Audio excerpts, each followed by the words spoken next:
Number 1, Bible में उल्लेख सबसे लंबे व्यक्ति एक पलिश्ती योद्धा गोलियत और बाशान का राजा ओग थे, जिनकी लंबाई 9 फीट बताया गया है। नंबर 2, बाइबल के अनुसार सबसे आमिर राजा सुलेमान था। उसने 40 वर्षों के शासन काल के दौरान अपना सर्वोच्च वैभव और धन प्राप्त किया था। नंबर 3, बाइबल का सबसे लंबा अध्याय भजन संहिता 119 है और सबसे छोटी अध्याय भजन संहिता 117 है। नंबर 5, हनोक और एलियाह को जीवित रहते हुए बिना शारीरिक मृत्यु का अनुभव किए परमेश्वर स्वर्ग उठा लिए। नंबर 6, सुलेमान की पहली पत्नी नामा थी, जो राजा दाऊद द्वारा युवा सुलेमान से विवाह किया गया था। नंबर 7, बाइबल में उल्लेख सबसे शक्तिशाली देवदूत माइकल है, जो सभी स्वर्गदूतों का मुखिया कहलाता है। नंबर 8, मनश्शे राजा बाइबल में उल्लेख सबसे लंबे समय तक शासन करने वाला राजा था, जिसने 55 वर्ष की उम्र तक शासन किया था। नंबर 9, राजा सुलेमान की 700 पत्नियां और 300 रखैलें थीं। नंबर 10, यीशु, मूसा और एलिय्याह 40 दिनों तक उपवास किए थे।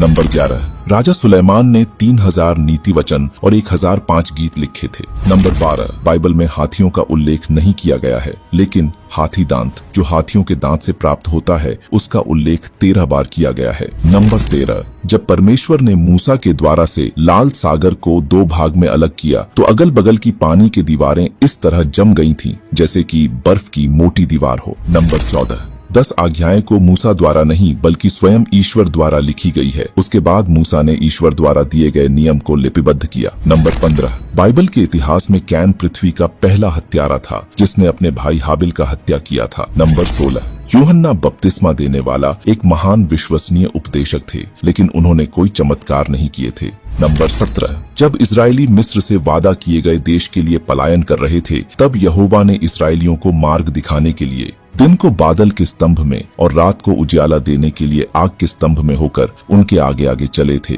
जिससे कि इस्राएली दिन और रात बिना रुके चले थे। नंबर 18, यीशु मसीह को क्रूस पर चढ़ाने से पहले उसे रोमन सैनिकों द्वारा कांटों का ताज पहनाया गया, यहूदियों का राजा कहकर लोगों की नजरों में अपमानित किया गया और उसके राजत्व के दावे का मजाक उड़ाया गया। वह कांटों के ताज जो बाइबल में जिक्र हुआ है, वह कोई सामान्य कांटों का ताज नहीं है, बल्कि वह ताज यीशु मसीह की पीड़ा, अपमान और हमारे द्वारा दिए गए तकलीफ को सहन करने की चिन्ह है। नंबर 19, बाइबल के मुताबिक शुरुआत से ही शैतान यीशु पर विजयी पाना चाहता था, लेकिन यीशु पहले से ही शैतान को हराने के लिए तैयार था। और जब यीशु ने क्रूस पर अपने बलिदान की शक्ति प्रकट की, तो पूरे नरक की खाई में गूंज उठी और मृतकों में से पुनर्जीवित होने से पहले वे नरक में गए। नरक में यीशु ने पाप और मृत्यु पर विजय की घोषणा किया और उन धर्मियों की आत्माओं को मुक्त किया जो उनके आने से पहले मर गए थे, और शैतान के आतंक को अंत किया, जिसे कि नरक की नींव कांप उठी। आखिर में